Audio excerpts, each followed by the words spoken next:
शीला एक गरीब भिखारिन थी। वो रोजाना सुबह से लेकर शाम तक सड़कों पर भीख मांगकर गुजारा करती थी। आज मंगलवार है, हनुमान मंदिर में काफी प्रसाद मिल जाएगा। शाम होने वाली है, मंदिर चली जाती है। यहाँ सड़क पर तो कोई भीख नहीं दे रहा। सुशीला हनुमान मंदिर के बाहर भीख मांगने बैठ जाती है।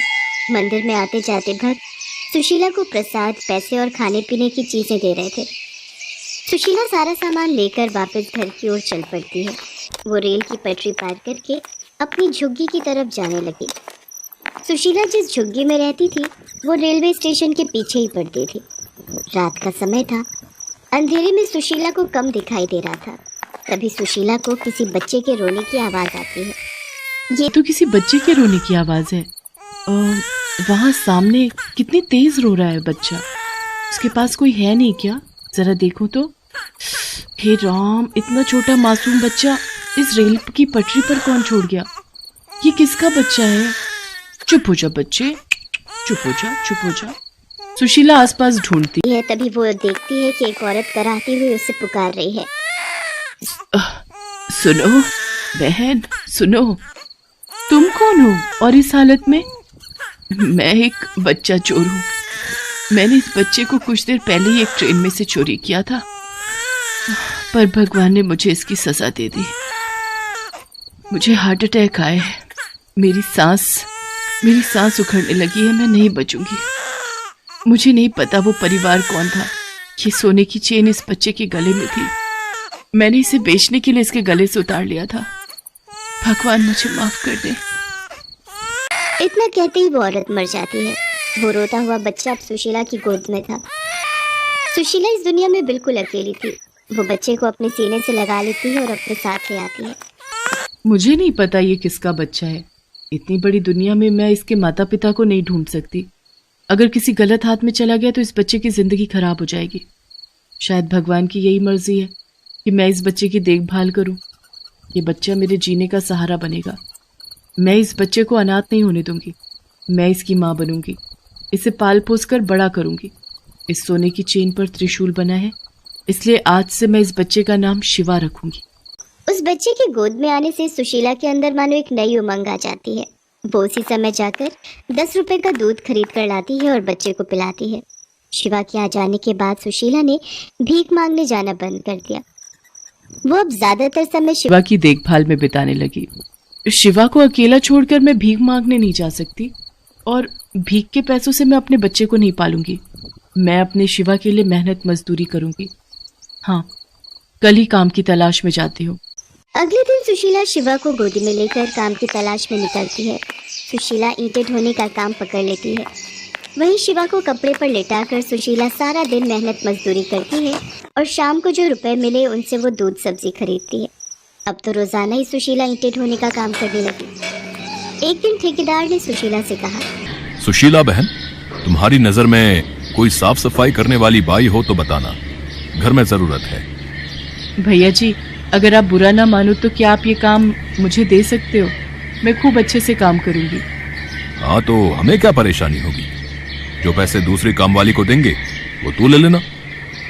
और फिर इस तरह सुशीला ठेकेदार के घर पर साफ सफाई का काम करने लगी। ठेकेदार के घर काम करते करते सुशीला ने आस पड़ोस के और भी घरों में काम करना शुरू कर दिया। सुशीला शिवा के साथ खुश थी। उसके आ जाने से उसकी जिंदगी बहुत बदल गई थी। उसने एक भिखारिन की जिंदगी छोड़कर मेहनत करके जीना शुरू कर दिया था। समय बीता और शिवा 6 साल का हो गया। मालकिन, सारा काम हो गया है। मैं थोड़ा जल्दी चली जाऊं? शिवा को स्कूल से जल्दी छुट्टी होनी है। हाँ, चली जा। मुझे पता है जब भी तू काम कर रही होती है तेरा सारा ध्यान शिवा में ही रहता है। जब तक तू उसे अपनी आंखों से देख नहीं लेती है तुझे चैन नहीं आता। अरे स्कूल ही तो गया है, तू उसे लेकर इतना क्यों डरती है? हमारे बच्चे भी स्कूल जाते हैं, हम तो इतना नहीं डरते। मालकिन, ये तो मैं भी नहीं जानती कि मेरे मन में कौन सा डर है, पर मेरे मन में हमेशा उसे लेकर बेचैनी रहती है। अब अच्छा, मैं चलती हूँ मालकिन। सुशीला के मन में जो डर था वो ये था कि शिवा उसका अपना बेटा नहीं था। वो उसे खोने से डरती थी। माँ, आप कहाँ रह गई थी? स्कूल की छुट्टी तो कब की हो गई? अरे मेरे बच्चे, मैं काम पर गई हुई थी, वहां से दौड़ी दौड़ी तेरे पास आई हूँ। बस थोड़ी सी देर हो गई। माँ, मुझे आइसक्रीम खानी है, वो सामने से लेकर दो ना। अच्छा, खिलाती हूँ। रुक, तू यहीं खड़ा हो, मैं लेकर आती हूँ। सुशीला शिवा के लिए आइसक्रीम लेने जाती है, तभी एक मोटरसाइकिल शिवा के बराबर में से निकलती है और शिवा गिर जाता है। शिवा, मेरे बच्चे, अरे देख कर नहीं चलाया जाता, अंधा कहीं का। मेरे बच्चे को चोट लग जाती तो तेरा क्या जाता। शिवा, तू ठीक है ना? मैं ठीक हूँ माँ, मुझे कुछ नहीं हुआ। बच्चे का हाथ पकड़ कर रखो, सड़क पर भीड़ है। हाँ, गलती मेरी ही है। मुझे तुझे अकेला नहीं छोड़कर जाना चाहिए था। अब मैं तेरा हाथ कभी नहीं छोड़ूंगी। चल घर चलते हैं। सुशीला के मन में ऐसा डर हमेशा बना रहता था, इसलिए वो शिवा का बहुत ध्यान रखती थी। समय बीता और शिवा बड़ा हो गया। कॉलेज की पढ़ाई करके शिवा की नौकरी लग गई। माँ, मेरी नौकरी पक्की हो गई। पूरे 15,000 रुपए महीना मिला करेंगे। देखना, धीरे धीरे मैं और भी ज्यादा कमाने लगूंगा। फिर तुम्हें घरों में काम नहीं करना पड़ेगा। मैं अपनी माँ को सारे ऐशो आराम दूंगा। बस आप मुझे ऐसे ही अपना आशीर्वाद देती रहो। मेरा आशीर्वाद तो हमेशा मेरे बच्चे के साथ है। तू बैठ, मैं तेरे लिए खाना लगाती हूँ। शिवा खाना खा लेता है, तभी उसका दोस्त शेखर उसे बुलाने आ जाता है। शिवा, जल्दी आ, हमें देर हो जाएगी। माँ, मैं थोड़ी देर में आता हूँ। शेखर के साथ बैंक जा रहा हूँ। शिवा बेटा, ध्यान से जाना। ये शेखर मोटरसाइकिल बहुत तेज चलाता है।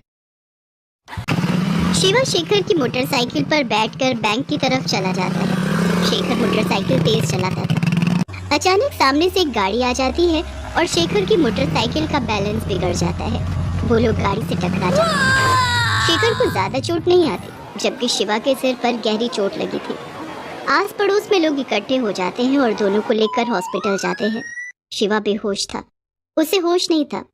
सुशीला हॉस्पिटल पहुंचती है और चिल्ला चिल्ला कर रोने लगती है, कोई मेरे बच्चे को बचा लो, मेरा शिवा। मुझे माफ कर दो, गलती मेरी ही है। मैं ही शिवा को मोटरसाइकिल पर ले गया था। आज मेरे कारण ही उसे चोट आई है। मैं ही मोटरसाइकिल तेज चला रहा था। डॉक्टर बस आने वाले हैं, वो शिवा का इलाज करेंगे। आप हिम्मत मत हारो आंटी। शहर के जाने माने डॉक्टर आनंद इस हॉस्पिटल के सीनियर डॉक्टर हैं। इतनी देर में डॉक्टर आनंद भी वहां आ जाते हैं। डॉक्टर आनंद उसी हॉस्पिटल के सीनियर डॉक्टर थे। पेशेंट की हालत बहुत नाजुक है। उसके सिर में गहरी चोट आई है। पेशेंट का खून बहुत बह गया है। ऑपरेशन थिएटर में पेशेंट को ले जाने की तैयारी करो।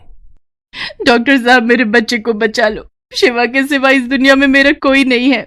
शिवा को ऑपरेशन थिएटर में लाया जाता है। डॉक्टर आनंद शिवा को ऑपरेशन करने लगते हैं। तभी उनकी नजर शिवा के गले में पहनी सोने की चेन पर जाती है, जिसमें त्रिशूल का लॉकेट था। डॉक्टर आनंद चौंक जाते हैं। उनकी आंखों में आंसू थे। डॉक्टर आनंद के हाथ कांपने लगते हैं। वो अपने आप को संभालते हुए शिवा का ऑपरेशन करते हैं और ऑपरेशन सफल होता है। आशा, हमारा सुमित मिल गया। तुम जल्दी हॉस्पिटल आ जाओ।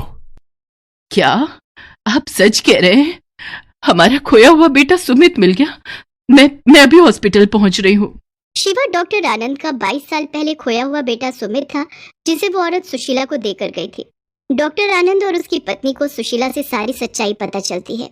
शिवा बेटा, तुम्हारे असली माता पिता यही हैं। मैं तुम्हारी कुछ भी नहीं। मैंने तो सिर्फ तुम्हें पाल पोस कर बड़ा किया है। नहीं माँ, तुम मेरे लिए मेरा भगवान हो, मेरे लिए सब कुछ हो।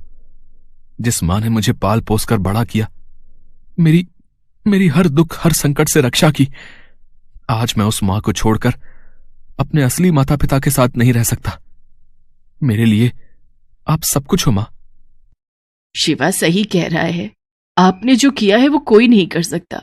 शिवा मेरे बच्चे, हमारा भी इस दुनिया में तुम्हारे सिवा कोई नहीं। आज से तुम्हें और सुशीला बहन को कहीं जाने की जरूरत नहीं। हम सब मिलकर रहेंगे।